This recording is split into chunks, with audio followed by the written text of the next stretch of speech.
Screen share કરું મેં ચેતનાબેન? ના ના, એ જરૂર નથી. ઓકે.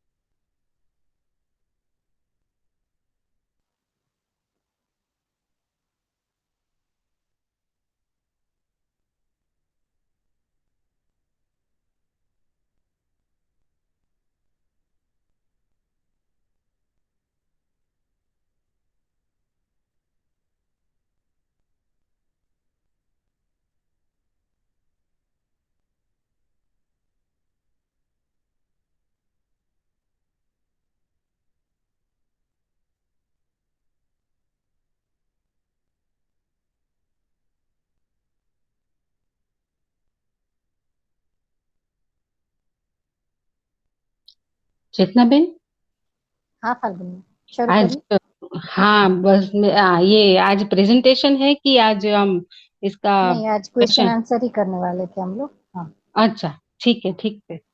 तो मैं पूछूं, मेरा पेज नंबर 9 से है। हाँ हाँ दीदी। हाँ हाँ भैया। हाँ दीदी। हाँ, पेज नंबर 9 की जो लास्ट 2 लाइन है उसमें ऐसा लिखा है कि प्रतीति अनुभूति में शब्द और कल्पना खत्म, भास आभास में मेधस का रोल रहता है, प्रतीति केवल जीवन में होता है। ये समझना था भैया कि प्रतीति में मेधस का रोल कैसे नहीं रहता है। हम लोग अभी तो समझ रहे हैं उसमें प्रतीति जीवन में सीधे होती है, मतलब जिसको भी होगी वो कैसे होगी। हाँ, तो जैसे जीवन और शरीर का जो संबंध है, उस संबंध में अब अपने को ये वाला जो गाइडलाइन है उससे क्लैरिटी मिलता है कि इच्छा विचार आशा, इच्छा विचार आशा ये हमें कनेक्ट होता है संवेदना से, और संवेदना का जो कनेक्शन है वह कनेक्शन कर्मेंद्रिया और ज्ञानेंद्रिया, इसका संयोजन मेधस यानी ब्रेन। तो ये जो ब्रेन की कनेक्टिविटी है, ये इच्छा विचार आशा और मेधस तंत्र, इसके संयुक्त रूप में हम मानव के रूप में अभिव्यक्त होते हैं। तो जो अभी हमें सूचना पहुंच रही है, तो ये सारी सूचना मेधस के संयोग से हम प्रोसेस कर रहे हैं, और जो भी प्रोसेसिंग में हमें कुछ निष्कर्ष आ रहे, उसको भी हम अभी व्यक्त भी कर रहे हैं, जिसको हम मानव क्रिया के रूप में पहचानते हैं। तो मानव क्रिया और उसमें इच्छा विचार आशा रूपी जीवन क्रिया, इस रूप में हमारा सुनना, बोलना, सोचना ये हो रहा है। अब ये प्रतीति का मतलब है कि जीवन दृष्टि से अस्तित्व समझ में आना, तो वहां मेधस का रोल नहीं है।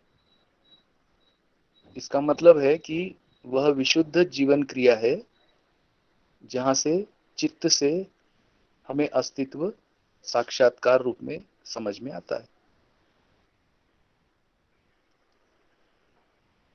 ये स्थिति का वो वर्णन है, क्योंकि वहां सीधे सीधे जीवन शक्तियां अस्तित्व को पहचानने लगती हैं, वो साक्षात्कार है।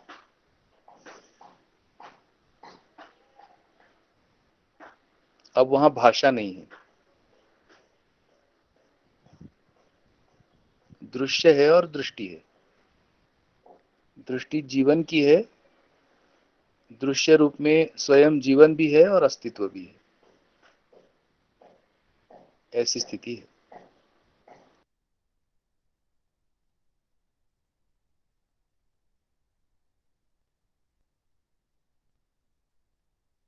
जी भैया।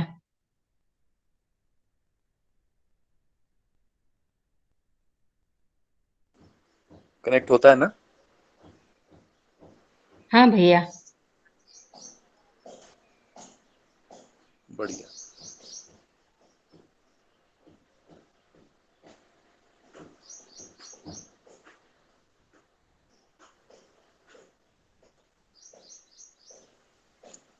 और कोई पॉइंट?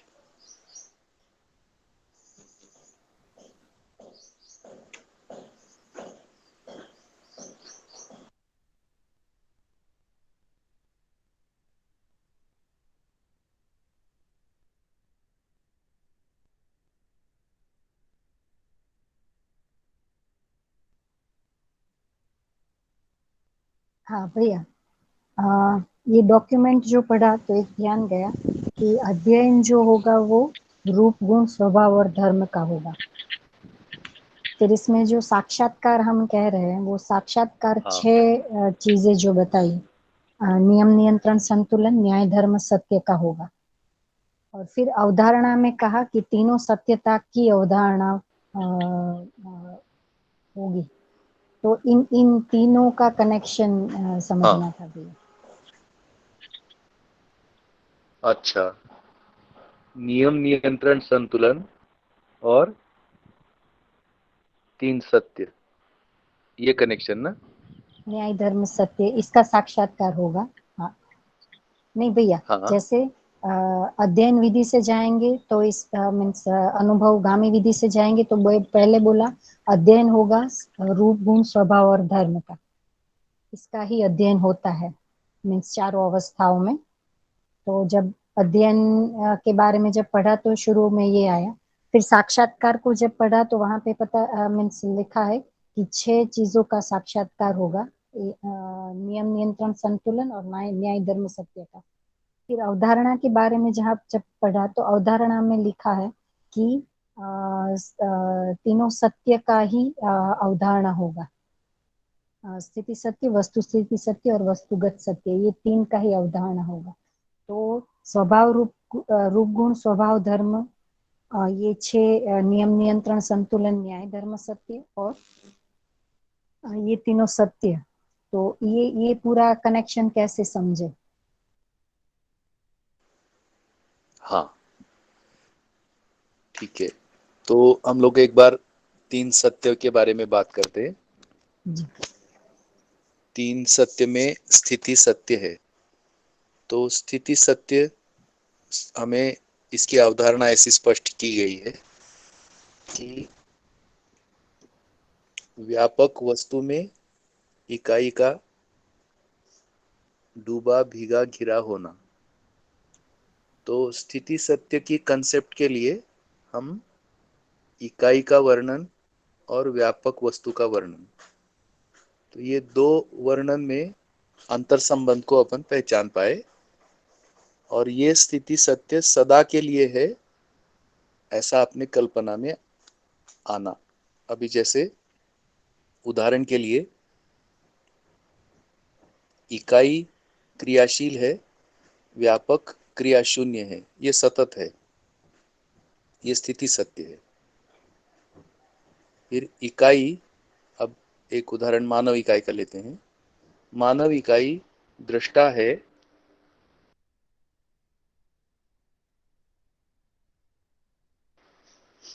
मानव इकाई दृष्टा है, कर्ता है, भोक्ता है और न्यायकारी है, ये मानव इकाई है।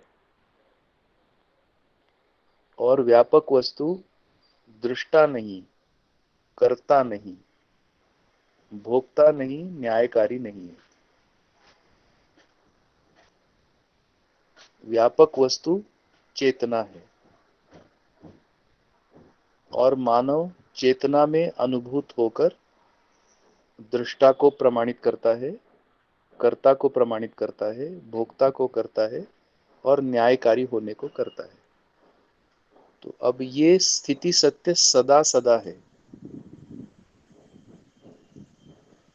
तो ये अवधारणा में आना मतलब अभी हम इस बात को हम ये समझ सकते हैं कि ये स्थिति सत्य होने से दृष्टा मैं ही हूं तो दृष्टा पद प्रतिष्ठा के लिए मेरे प्रयास स्थिति सत्य सहज सदा सदा के लिए बने रहे, जब तक कि ये पूर्ण नहीं होता है। कर्ता मैं ही हूं, भोक्ता मैं ही हूं। कर्ता में जैसे हम कर्म करते हैं, भोक्ता में जो फल आता है उसको हम भोगते हैं। अब स्थिति सत्य की अवधारणा अस्पष्ट है तो फिर दृष्टा तो काफी दूर की बात हो जाएगी। कर्ता और भोक्ता में ही अपनी मानसिकता में कन्फ्लिक्ट है कि कर्ता है ये भी थोड़ा बहुत समझ में नहीं आता, और जो फल है वो तो सुख दुख के फल तो वो फिर समेटते नहीं समेटते, उस पर क्वेश्चन है किसका फल है और हम कैसे भोग रहे। तो सुख आता है तो भी शंका है फल पर, दुख आता है तो वो नकारने में ही जाता है, दुख स्वीकार नहीं होता है। तो अब इसमें ये अवधारणा का मतलब यही है, उसका पूरा समरी रूप में जो सारांश रूप में अवधारणा स्थिति सत्य की कि कर्ता मैं हूं, भोक्ता भी मैं हूं। तो हमारा जो कर्म है वह कर्म, जैसे 9 प्रकार के कर्म की बात आई, कायिक वाचिक मानसिक कृत कारिक अनुमोदित जागृत स्वप्न सुषुप्ति, ये 9 स्थितियों में हम कर्म करते हैं तो उसका फल भी हमको स्वीकारना है। ये हमको अभी अध्ययन गामी विधि से यह स्थिति सत्य, यही अवधारणा में बोध में आना है, ये हमको स्वीकार हो जाए।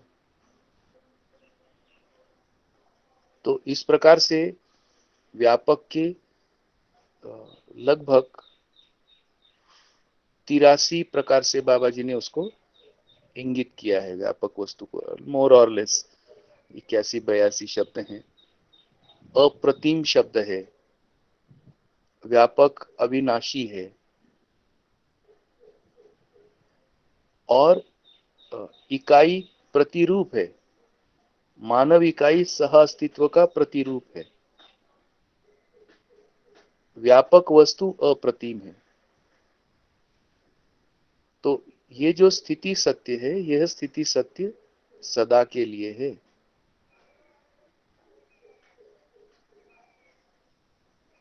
नित्य वर्तमान है। ऐसे स्थिति सत्य में जो वास्तविकता है वह वस्तुगत सत्य है, यानी इकाई। जैसे हम इकाई हैं, मानव इकाई है, ऐसी अनेक इकाइयां हैं, ऐसी अनेक मानव इकाइयां हैं।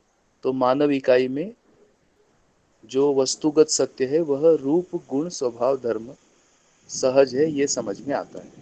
तो स्थिति सत्य वस्तुगत सत्य, ये अवधारणा होना।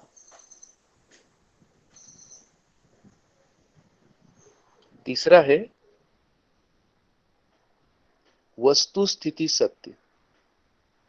अब ये अवधारणा होने से क्या हुआ, वस्तु स्थिति सत्य की अवधारणा होने से क्या हुआ, तब ये आता है कि देश दिशा काल का भान या देश दिशा काल के बारे में हम इंटैक्ट रहते हैं।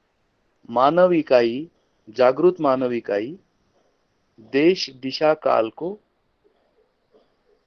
सटीक पहचान पाते हैं और उस तदनुरूप जीने के निर्णय निश्रुत होते रहते हैं।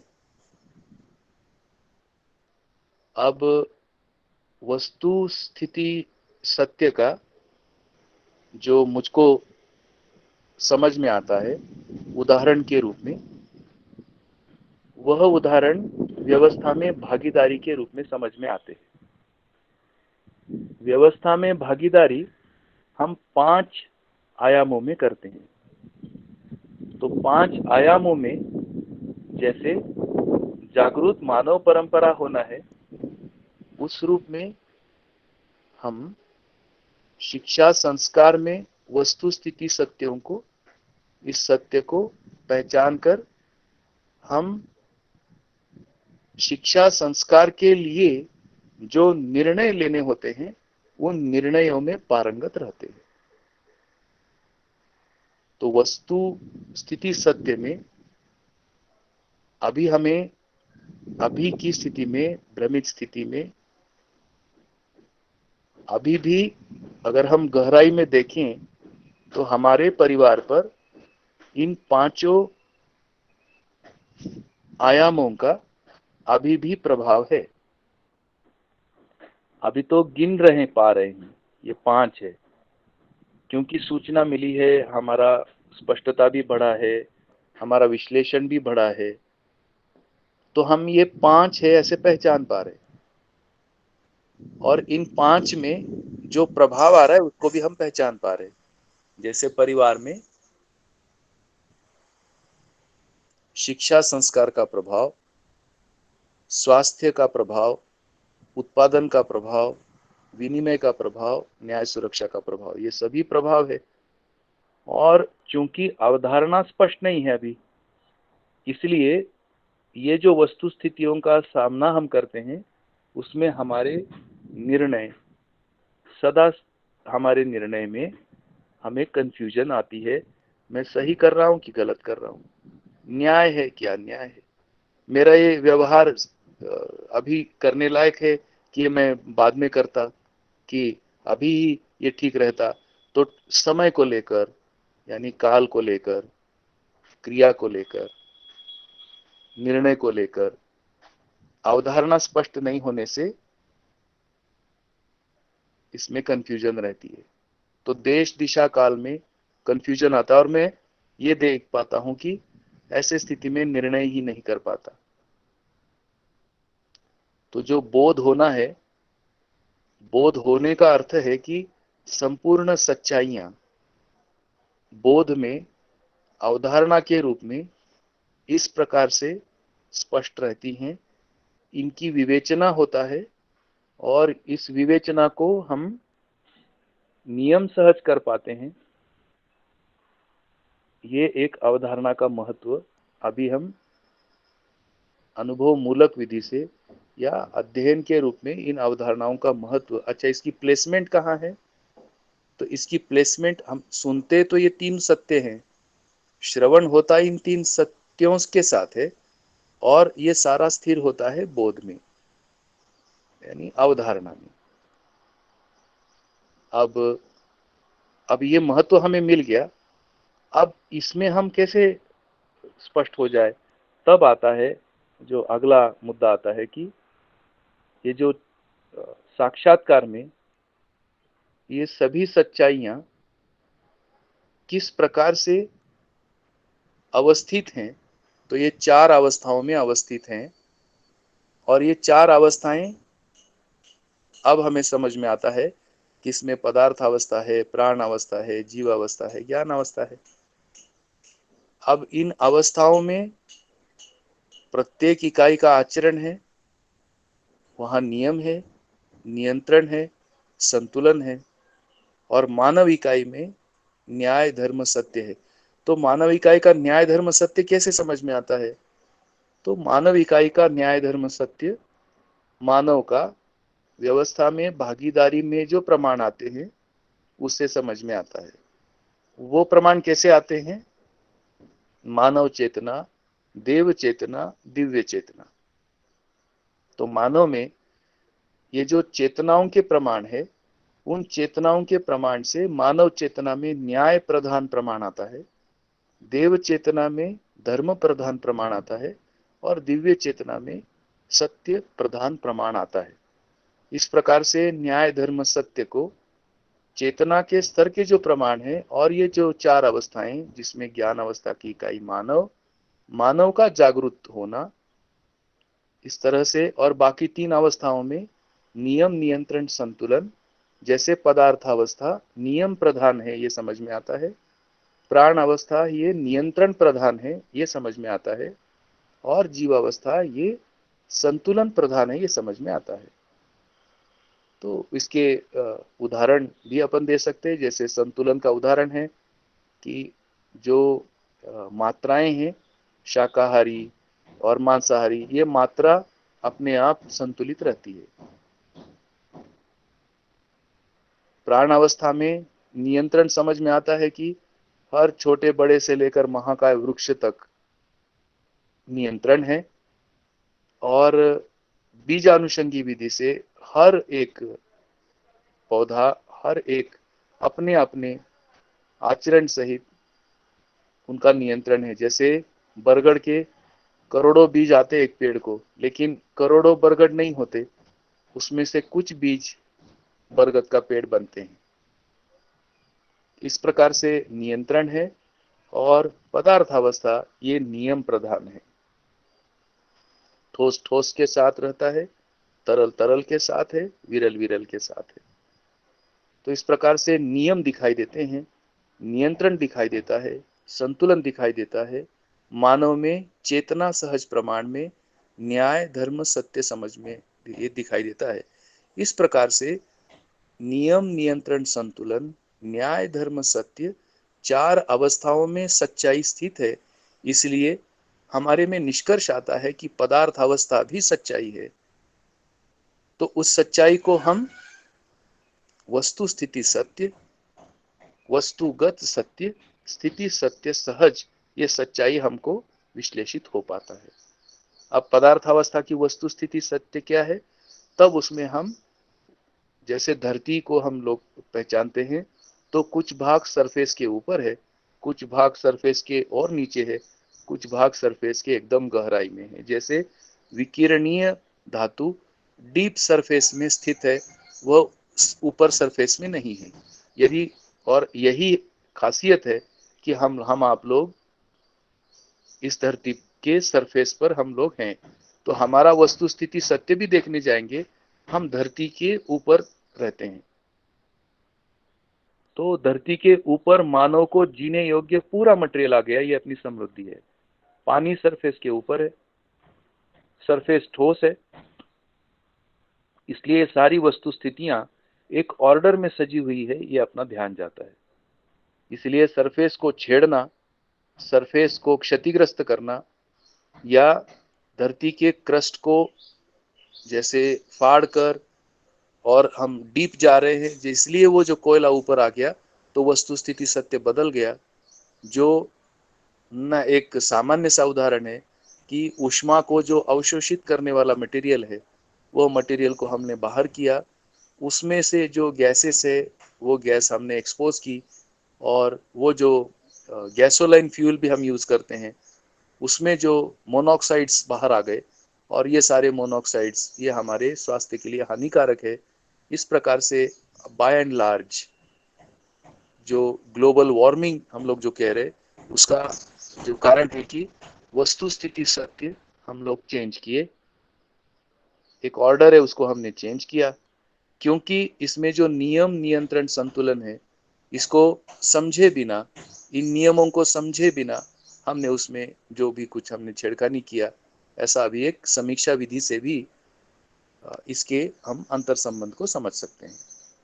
तो पदार्थ अवस्था के नियम में छेड़खानी हुआ, प्राण अवस्था के नियम में छेड़खानी हुआ, और पशु पक्षी के जो संतुलन है उसमें भी छेड़खानी हुआ। मानव का तो पूरा ही पूरा अभी न्याय धर्म सत्य काफी दूर की बात है। तो एक प्रकार से भौतिकता में ये सारा हस्तक्षेप हो गए, और इस हस्तक्षेप से हमने जो मूल नियम है, परमाणु के जो मूल नियम है, उन नियमों को भी विखंडित करके जो एटॉमिक एक्सप्लोजन्स मानव ने कराए, धरती के गर्भ में कराए, इसलिए भूकंप जैसी आपदा को, ये जो सुनामी जैसी आपदाओं को हमने मोल लिया, उसमें नेचुरल भाग कम है, हमारे द्वारा किए गए हस्तक्षेप अधिक हैं, और आज भी ये हस्तक्षेप जारी है, इस तरह से दिखता है।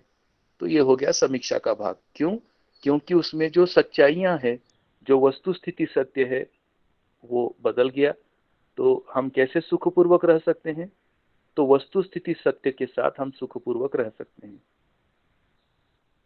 जो सच्चाई है, उस सच्चाई को, जो क्रियाएं हैं वो क्रियाएं देश दिशा काल को पहचान कर उन सच्चाइयों के साथ हम जीते हैं, तब नियम नियंत्रण संतुलन न्याय धर्म सत्य, इसके अंतर संबंध भी हमको समझ में आता है।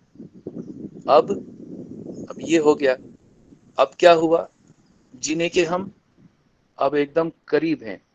तो वो कैसे करीब है, तो हम जीते हैं इकाइयों के साथ, मानव इकाई के साथ जीते हैं और प्रकृति की इकाई के साथ हम जीते हैं। तो ऐसा जीने में इकाई इकाई में डिटेल आता है, इकाई का रूप है, गुण है, स्वभाव है, धर्म है।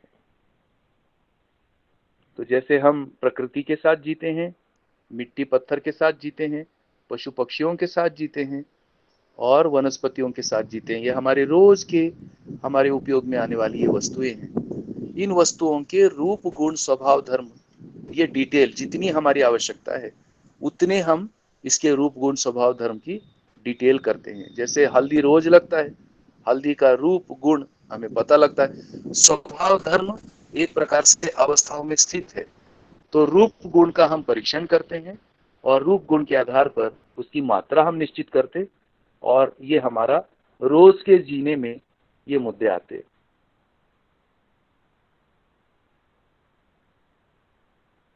हल्दी लेते हैं, दूध पीते हैं, हम लोग रोटी खाते हैं, हमारा अनाज हम लोग खाते हैं, उसका हम उत्पादन करते हैं।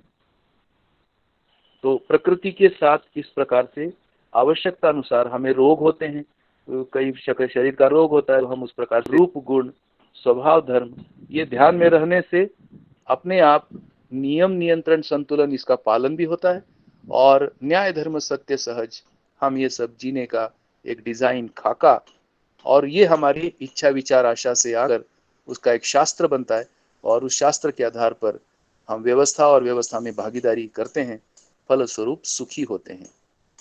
ये एक अंतर संबंध, जैसा आपने पूछा, इस प्रकार से एक अंतर संबंध हम पहचान सकते हैं। इसलिए जिन इकाइयों के साथ हमारा सघन जीना है, प्रकृति की और मानव इकाई, तो मानव इकाई के साथ हम तो 3 पीढ़ी के साथ जीते, एक मोहल्ले में जीते हैं, एक ग्राम में जीते हैं, विश्व में जीते हैं। तो इस प्रकार से हर मानव इकाई के साथ रूप गुण स्वभाव धर्म की हमें पहचान होना और तदनुरूप हमारा व्यवहार विचार निश्चित होता है और वैसा हमारा विचार रहता है। इस प्रकार से मानव इकाई के साथ रूप गुण स्वभाव धर्म, शेष प्रकृति के साथ रूप गुण स्वभाव धर्म, पूरे अस्तित्व में नियम नियंत्रण संतुलन न्याय धर्म सत्य। जिस पूरे अस्तित्व में मतलब फिर समझ में आए कि विकास क्रम विकास, जागृति क्रम जागृति, ये समझ में आता है। तो विकास क्रम विकास में नियम नियंत्रण संतुलन, इस तरह से विकास क्रम विकास समझ में आता है, विकास समझ में आता है, और जागृति क्रम जागृति, यह न्याय धर्म सत्य की पहचान से जागृति क्रम जागृति समझ में आता है। और ये सब अवधारणा में सारांश रूप में पहुंचता है, जो कि वस्तुगत सत्य, वस्तु स्थिति सत्य और स्थिति सत्य सहज, ये पूरा का पूरा समझना पूरा हो जाता है इन सत्यों में।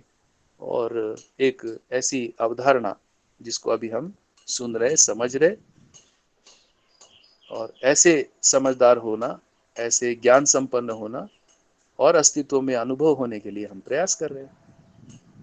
इस तरह से एक स्पष्टता दी जा सकती है। तो आप बताइए, क्या आपको ये सेटिस्फाई करता है? जी जी भैया, बहुत ही बढ़िया जी, बिल्कुल भैया। पूरा जो अंतर संबंध है वो आपने अभी रखा, तो इससे काफी स्पष्टता हुई। बढ़िया, बहुत अच्छा।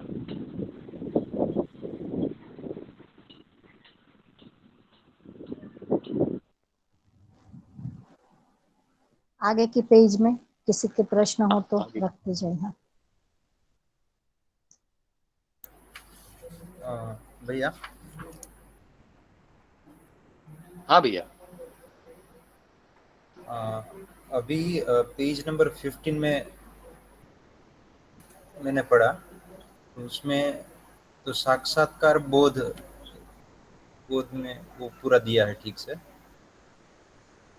उसमें एक सूचना मुझे समझ में आई कि साक्षात्कार में स्वभाव और धर्म, और धर्म की मात्र अनुभूति। तो उस दोनों क्रिया में कोई एक एग्जाम्पल से समझना है कि अर्थ क्या होता है, फिर मनन, और फिर साक्षात्कार और बोध। अच्छा, हाँ बहुत अच्छा, मैं थोड़ा थोड़ा समझ पाया। एक बार आप वापस बता दीजिए तो पक्का होगा। क्या क्या इसमें स्पष्टीकरण बन सकता है, एक बार फिर से कहिए। जी हाँ, अब आवाज आ रही है ठीक से? हाँ अब आ रही है। हाँ, तो पेज नंबर 15 पे पूरा साक्षात्कार और बोध में क्या अंतर है, मतलब कि साक्षात्कार में है चीज और क्या चीज बोध में बाकी है अभी, जो जो बोध में हमें पूरी होनी है। तो वो पूरा पैराग्राफ बहुत ठीक से मैं मतलब कि लिंक में बैठा पाया पहली बार जीवन क्रिया में, और ये अनुभव गामी जो पद्धति है उसमें। तो उसमें से जो अच्छा, मुझे अभी थोड़ा लिंक मिसिंग है कि एक एग्जाम्पल हम लेते हैं जैसे न्याय, तो उसमें पठन में क्या चीज रहेगी, फिर मनन में क्या होगा, फिर साक्षात्कार और फिर बोध में। तो ऐसा कोई एक हाँ एग्जाम्पल बहुत से अच्छा, समझना था, हाँ जैसे जरूर मैं जरूर बाकी चीजों को जरूर, भी इससे को रिलेट कर पाऊँ। बहुत अच्छा है, ठीक है प्रयास करते हैं। बहुत अच्छा, हम लोग न्याय को ही लेते हैं। तो अब न्याय के बारे में परिभाषा हम सुनते हैं, उस परिभाषा का जो फैलाव है, आधार है, उस आधार को भी सुनते हैं।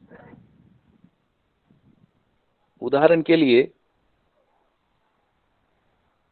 न्याय का आधार नियम है,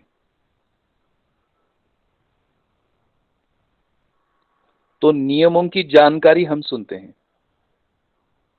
कहां से ये न्याय यानी ये जो नियम है, इन नियमों को हम पहचाने, मुझे तर्क में स्वीकार हो जाए कि हाँ न्याय वांछित वस्तु है।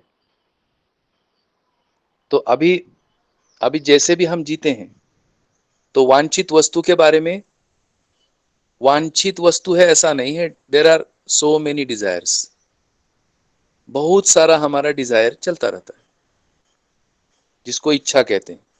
ये भी चाहिए, वो भी चाहिए, इच्छा अनंत अभी की स्थिति।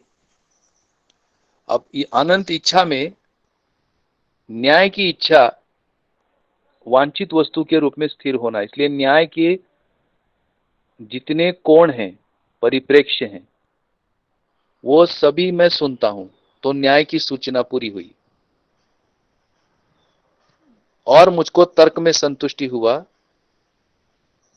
और मेरा तर्क विकसित भी हुआ।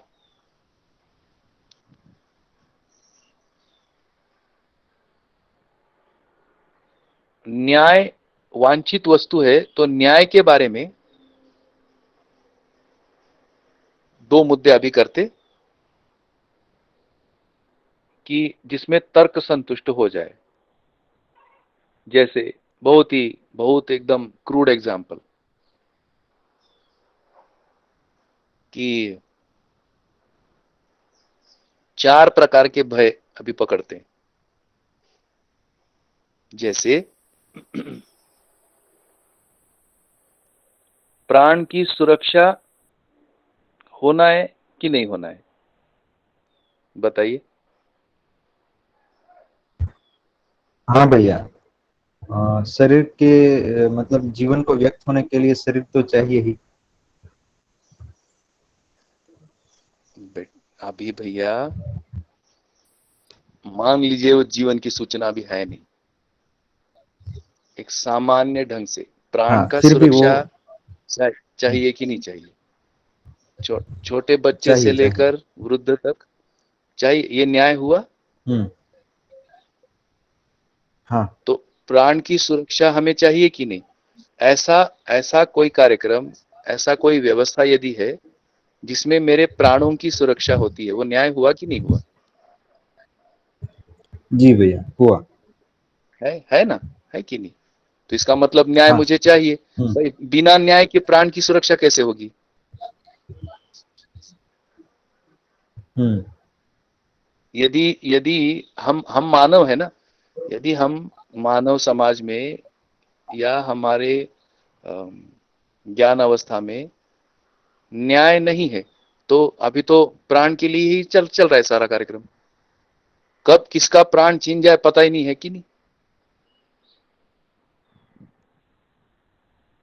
तो प्राण भय लगा हुआ है, तो भय की जगह पर सुरक्षा आ जाए, तो हम कल्पना करते हैं कि पूरी मानव जाति में न्याय समझ में आता है, तो सबके प्राण सुरक्षित रहेंगे, ये बात आता है।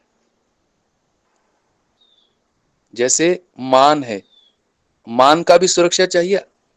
हमारा कोई मान है, यानी मान मतलब क्या चीज? कुछ यश मिलता तो है ना। अभी तक आपको कुछ यश मिला है या नहीं मिला है?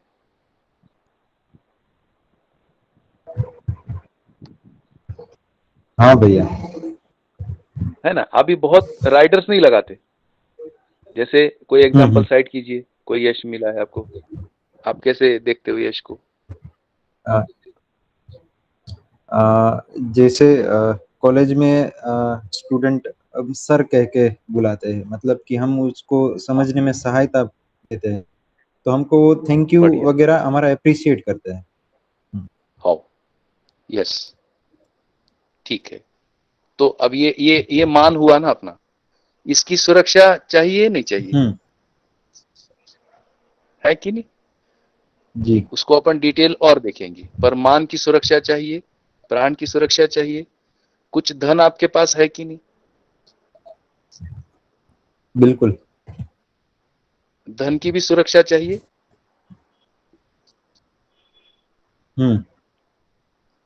ठीक है, और कुछ ना कुछ पद हाँ। रहता ही है। तो अभी प्राण भय, मान भय, धन भय, पद भय, ये भय का निराकरण कैसे होगा? तब जब न्याय होता है, तो ये सभी की सुरक्षा हो जाती है, और ये सुरक्षा से मानव को एक आश्वस्ति आती है कि हमारा भी अस्तित्व बना रहेगा। तो इस प्रकार से यदि मैं न्याय को अनेकों कोणों से जांचता हूं,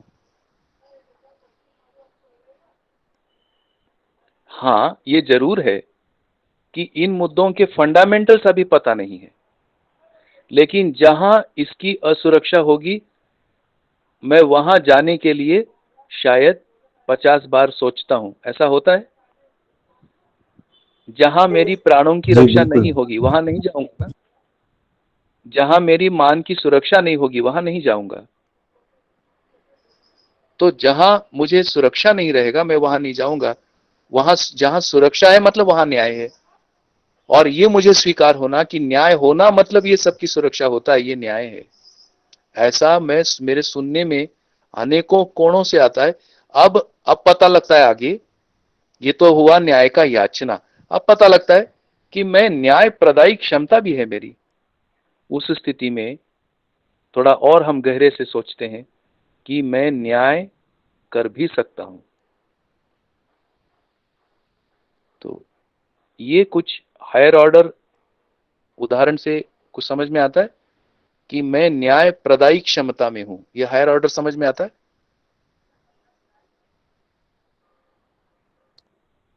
हाँ भैया। बढ़िया। अब देखिए, अब यहां से अपना तर्क विकसित हो रहा है। तो भय की सुरक्षा में जितना हमको तर्क था, तर्क लगाया, तो हम तर्क लगाया मतलब हमारी कल्पना में आने लगा न्याय, और हमारा तर्क शांत हो गया कि जब हम लोग प्राण के नियम सुनते हैं और पद के, धन के, मान के, इसके नियम सुनते हैं और उससे मानव आचरण को सुनते हैं, और मानव के पूरी सूचना को हम लेते हैं, तब हमें एक आश्वस्ति आता है कि भाई ये हमारा तर्क इसमें शांत हो रहा है, और इसके मूल में हम अस्तित्व के नियमों को भी सुनते हैं, और हमें पता लगता है कि ये कोई कृपा और इस तरह का प्रोग्राम नहीं है, ये तो मानव की समझ का मुद्दा है, ये हमको अच्छे से स्वीकार होता है। अब तर्क विकसित होने की बारी आ गई। तो तर्क विकसित होने में न्याय प्रदायी क्षमता हम हो सकते हैं। इस जगह पर आकर दो मुद्दे हमको और जुड़ जाते हैं। वह है परिभाषा बन गई कि संबंध मूल्य मूल्यांकन उभय तृप्ति न्याय। तो मानव में न्याय मिनिमम 2 और 2 से अधिक, इसमें न्याय है। अकेले में न्याय नहीं है। ये तर्क विकास हो गया। पहले फर्स्ट इंफॉर्मेशन सुनने में, क्योंकि अकेलापन का दुख दर्द अधूरापन जो कुछ भी है अपने में भ्रम स्थिति में समस्याएं, और हमने इंफॉर्मेशन सुनी, तो पहले फर्स्ट इंफॉर्मेशन में मुझको सुरक्षित लगा, और अब जो इंफॉर्मेशन प्रोसेस हो रही है उसमें न्याय की परिभाषा प्रोसेस हो रही है। तो उसमें मेरा ध्यान गया, मैं भी हूं, दूसरा भी है, दूसरा भी है, ये सोचने में तर्क विकास है। तो जब दूसरे की स्थिति और मेरी स्थिति तो मिनिमम 2 बना, और 2 से अधिक ये संबंध है। इस संबंध में मूल्य है, और ऐसा मूल्य प्रदायी क्षमता मुझ में है, ये मुझको पता लगा। ऐसा मैं हो सकता हूं, इससे मेरे तर्क विकसित होने लगे। यहां से श्रवण की एक स्थिति अपने में बन गई। तब क्या हुआ और आगे उभय तृप्ति और उभय समृद्धि, ये 2 मुद्दे आते हैं। उभय तृप्ति मानव के साथ है, और उभय समृद्धि का मतलब है ये जो हम वस्तु की बात करते, यानी प्रकृति के साथ संबंध की बात करते हैं, तो उस संबंध में मानव में 2 पॉइंट आया, धीरता वीरता उदारता। इसके बारे में हमारा सोच विचार चलना, ये तर्क विकसित हो गया। और प्रकृति की वस्तु का उपयोग सदुपयोग प्रयोजन, ये 2 पॉइंट चल गया। तो उपयोगिता समझ में आई, मानव में धीरता समझ में आई, शेष प्रकृति के साथ उपयोगिता समझ में आई, और तर्क विकसित होते होते और सूचनाओं को और स्पष्ट होते होते मुझे धीरता वीरता उदारता और उपयोग सदुपयोग और प्रयोजनीयता, ये मुद्दे पकड़ में आने लगे। इससे हमारा तर्क विकसित हो गया। अब उसमें और कड़ी जुड़ गई कि ऐसा न्याय प्रदायी होने के लिए मुझको जागरूक होना है, मुझको समझदार होना है, और मुझको अस्तित्व में अनुभव संपन्न होना है। ये एक और थर्ड राउंड ऑफ प्रोसेसिंग में या फोर्थ राउंड ऑफ प्रोसेसिंग में, इसलिए कम से कम 4 बार सूचनाओं में गुजरने की बात कही।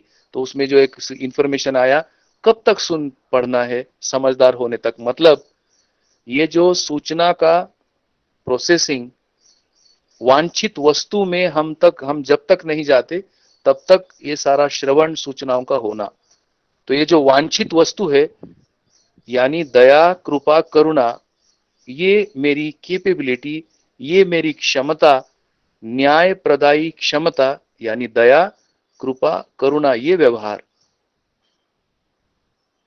ये पकड़ में आना, और उपयोग सदुपयोग प्रयोजनीयता, इसको नियति क्रम पकड़ में आना।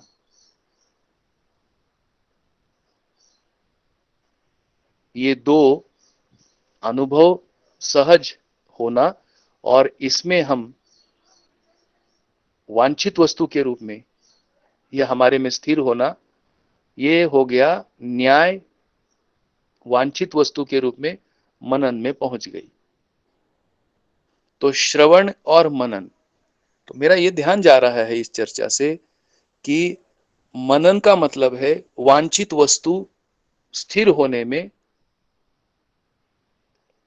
जितनी भी सूचनाएं हैं, अनेक कोणों से, परिप्रेक्ष्य से, स्थिति से, ये सारा हमारे में श्रवण में आना, सोच विचार में आना और वांछित वस्तु हमारे में स्थिर होना, ये मुझे चाहिए, तब वो स्थिर होता है, न्याय धर्म सत्य के रूप में स्थिर होता है। ये हुआ मनन। अच्छा, मनन होना मतलब क्या हुआ? तुलन कर पाना।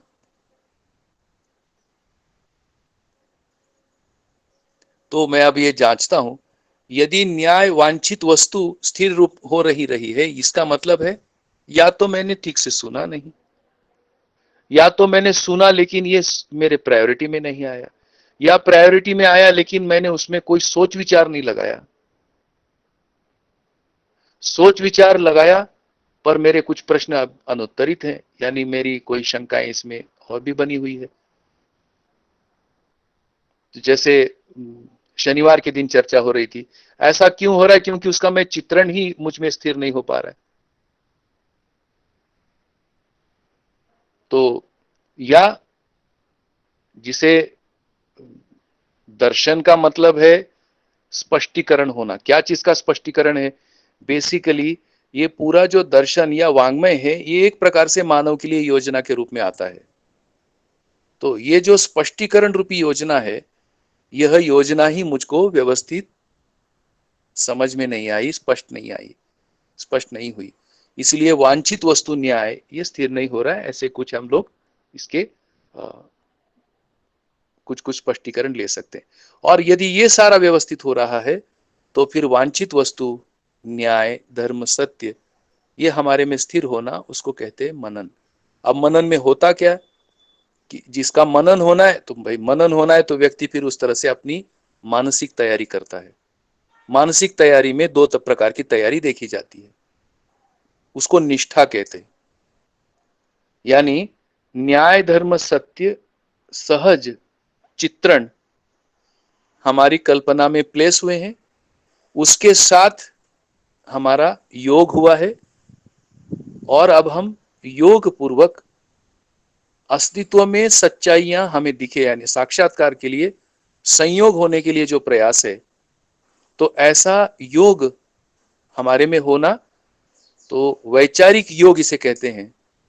और साथ में जो हमारा शरीर के साथ जो अभ्यास होना है, शरीर के माध्यम से जो अभ्यास होना है, जिसको हम कर्म दर्शन में पढ़े हैं, क्रिया शक्ति जागरण नाम है उसका, जिसमें शब्द स्पर्श रूप रस गंध, ये जो हमारी क्रियाएं हैं जिसमें संवेदनाएं अपेक्षा रूप में अभिव्यक्त होती हैं, इन जगहों पर एक शुद्धि का काम शुरू होता है, यानी नियंत्रण का काम शुरू होता है। शुद्धि का मतलब है जितना शब्द के रूप में जितना प्रकार का अर्थहीन भाषा हमारे में है, सारा भाषा गलता है। और ये जो सत्य सहज भाषा है, ये सत्य सहज भाषा और हमारे स्मृति में आने लगता है, तब हमारी भाषा में क्वालिटी आता है। दूसरा जो स्पर्श है, उन स्पर्शों में क्वालिटी आता है। जैसे एक उदाहरण है कि वनस्पति या प्राकृतिक वस्तुओं को हम छूते हैं, तो हमें पता लगता है कि ये जो छूना है, छूने से ही चाहे सब्जी तोड़ ले, चाहे फल तोड़ ले, अभी का अगर हम देखते हैं तो ऐसा लगता है कि संवेदनाहीन जैसा काम है। अनमोल प्रकृति का वस्तु को किस स्पर्श से हम एक राक्षसी तरीके से हैंडल करते, इसलिए वो राक्षस मानवीयता है। आंवला चाहिए, ऑल राइट, तो पेड़ ही काट दोगे। अमरूद चाहिए, ऑल राइट, तो डगाल काट दोगे। नीम का पत्ता चाहिए, बहुत अच्छा है, अभी तो ये पेंडेमिक में पता है 10-12 नीम का खाना, पूरा नीम तोड़ दिया, 10 पत्ते खाए बाकी फेंक दिया। भाई हम कैसे तोड़ सकते? जितना चाहिए उतना लिया, ये स्पर्श का अभ्यास है। ये क्रिया शक्ति जागरण शुरू होता है। शब्द स्पर्श रूप रस गंध,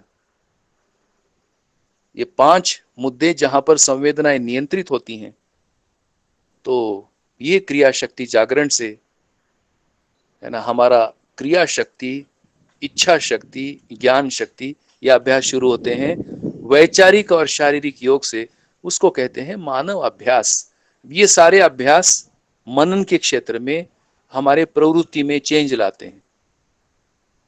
तो हमारी जो विषय प्रवृत्तियां हैं ये परिवर्तित होकर ये ऐषणा प्रवृत्तियों में और उपकार प्रवृत्तियों में ये काम करते हैं, है ना। ये है मनन। अब ऐसे स्थिति में मनन की स्थिति जैसे जैसे पुष्ट होती है वैसे वैसे न्याय का साक्षात्कार। अब ये जो हम ये बात कर रहे हैं इसमें हम परिवार को भी देखते हैं, परिवार व्यवस्था समझते हैं मनन में। तो दो कहा है, परिभाषा में दो आया, तो दो परिवार में हम दो से अधिक ही हैं। मोहल्ले में दो परिवार से अधिक ही हैं। एक ग्राम में तो 100 परिवार से हैं। तो इस प्रकार से एक हमारा संबंध का भी निश्चितीकरण होता है, कितने संबंधों में हमारा ये सारा मनन का क्षेत्र।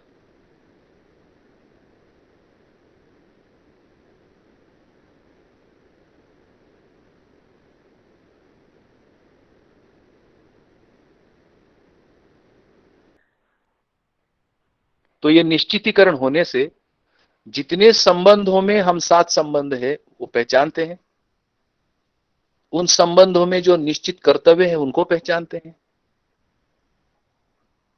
और हमारा अभ्यास शुरू होता है। तो इसमें न्याय साक्षात्कार क्या हुआ? अब जो फंडामेंटल नियम है न्याय के, यानी अस्तित्व में परमाणु से लेकर तो जीवन परमाणु, जीवन परमाणु में क्रियाएं और मानव शरीर होना, जीवन और शरीर जैसे मानव का अस्तित्व, ज्ञान अवस्था का अस्तित्व, और ज्ञान अवस्था के लिए जो नियम है, परस्परताओं में जो नियम है, इन नियमों को हम पहचान पाना। तो प्रकृति और मानव, ये नियम हमें पहचान पाना, ये नियमों की पहचान या साक्षात्कार, यही न्याय साक्षात्कार है। तो ये न्याय का साक्षात्कार हुआ। अब बोध क्या हुआ? तो यही जो जैसे अपन चर्चा किए थे, एक एक करके ये साक्षात्कार है, यही बोध में जाके स्थिर होता है। तो बोध में अलग नहीं हो रहा है, जो साक्षात्कार में आ रहा है, क्योंकि एक एक करके साक्षात्कार है, क्रम से साक्षात्कार है, और ये सारा साक्षात्कार बोध में, बाबा जी शब्द प्रयोग किए हैं, डिपॉजिट होता है। तो परिभाषा दिया है बोध की, शंका मुक्ति ही बोध है। ऐसा ही है, जो एक एक करके साक्षात्कार हुआ वो बोध में डिपॉजिट हुआ, शंका मुक्ति बोध है। निश्चयात्मक स्वीकृति ये संकल्प है। तो साक्षात्कार, बोध और संकल्प, संकल्प किस लिए? अनुभव होने के लिए संकल्प है। इस प्रकार से साक्षात न्याय का साक्षात्कार। अब न्याय का बोध क्या हुआ? तो 4 प्रकार से बोध आता है: नियम बोध, जीवन बोध, व्यवस्था बोध, अस्तित्व बोध। हालांकि हम अभी एक करके ले रहे, जो बोध होगा वह बोध, जैसे अभी चर्चा किया, सत्य 3 भागों में है। इस प्रकार से सत्य का बोध होना और उसमें न्याय धर्म सत्य सहज, ये बोध प्रक्रिया पूरा होता है। तो इस प्रकार से पठन से लेकर तो साक्षात्कार बोध तक, उसमें जो मनन वाला भाग है, वही मनन वाले भाग में हमको क्या बोलेंगे भैया? एक ही शब्द है इसमें, तन मन धन, तीनों लगता है। तन मन धन, जिसमें अभी चर्चा किया वैचारिक और शारीरिक योग। तो ऐसे तन मन धन से हम समर्पित होते हैं, उसे योग की स्थिति कहा। तो ऐसे योगानुभूति योग्य क्षमता विकास के लिए हम तैयार होते हैं, ये मनन है। तो सर्वतोमुखी समाधान आत्मसात होना, तब जाकर के न्याय धर्म सत्य, ये वांछित वस्तु है, ये हमारे में स्थिर होता है। ऐसा स्पष्टता दी जा सकती है भैया। बताइए, क्या ये सेटिस्फाई करता है?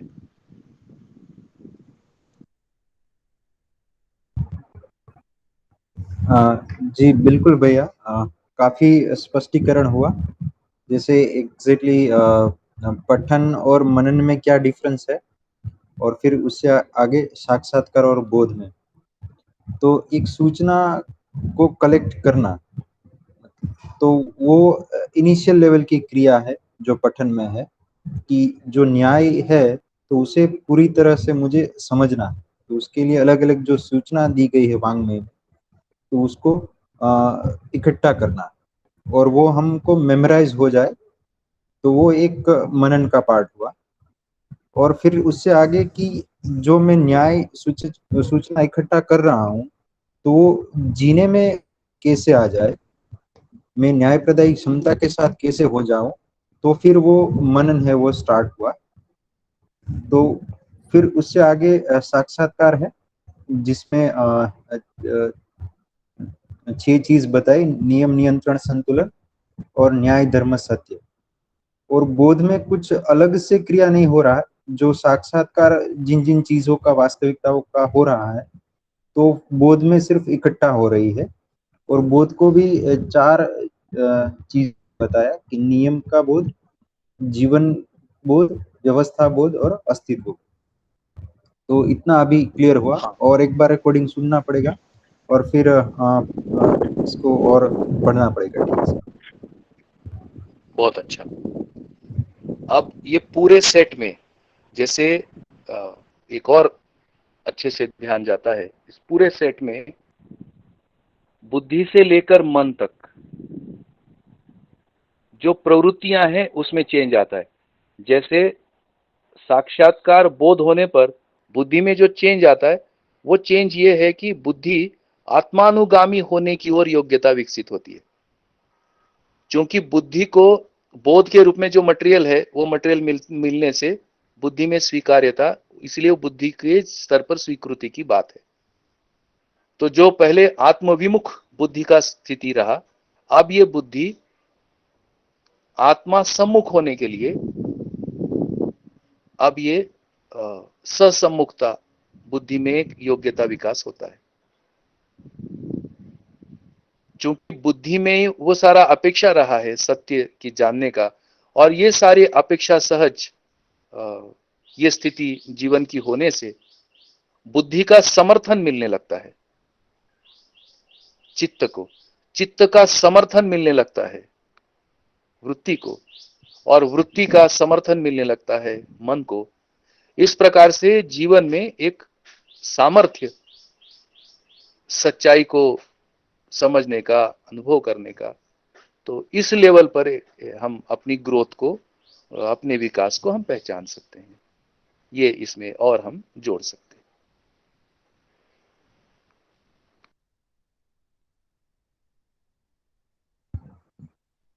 जी भैया, बहुत ही बढ़िया रहा। थोड़ा और काम मिल गया अपने पर काम करने के लिए। और हर जगह चेक दिया है। अब ये कैसे चेक करेंगे? जैसे बुद्धि के स्तर पर हो रहा है कि नहीं, या चित्त बुद्धि, ये सारा स्तर, या बुद्धि से लेकर मन तक, ये कैसे जीवन में संतुलन को चेक करेंगे? तो इसका दिया है विवेक और विज्ञान, ये संतुलन पॉइंट दिए हैं। क्योंकि जीना भी निहित है, समझना भी निहित है। तो समझने वाला क्षेत्र विवेक प्रधान है, जीने वाला क्षेत्र विज्ञान प्रधान है। तो इसमें विवेक सम्मत विज्ञान, विज्ञान सम्मत विवेक, ये संतुलन पॉइंट अपने में मिलने लगते। ये हमारी अध्ययन हो रहा है कि नहीं हो रहा है, इसमें ये चेक पॉइंट है। तो ऐसे कुछ लक्षण, कुछ चेक्स हम पठन से, ये पूरी सूचना से हम लोग प्रोसेस कर सकते, एकत्र कर सकते, और अपने मूल्यांकन के लिए ये सभी बिंदुओं को जोड़कर अपनी प्रगति का, अपने उत्साह का, उत्सव का, मनोबल का आकलन कर सकते।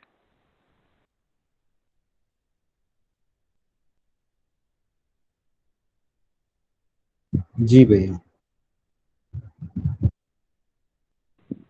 तो बढ़िया चेतना दीदी, हो गया 3:18। हाँ, तो अभी प्रश्नों प्रश्न तो पूरे नहीं हुए हैं भैया, तो कल भी मुझे लगता ओ, है इसी को कल कंटिन्यू फिर करेंगे। कल फिर करते हैं। तो ठीक उसके है ना बाद ही सबका? सबको कनेक्टिविटी ठीक आ रहा है ना? जी भैया। फाल्गुनी दीदी ठीक है? जी भैया। कल हाँ प्रश्न ही रखेंगे, ठीक है भैया। कल कुछ और बचे हुए प्रश्नों के साथ मिलते हैं। जी। रुके नहीं? नमस्ते। हाँ। नमस्ते।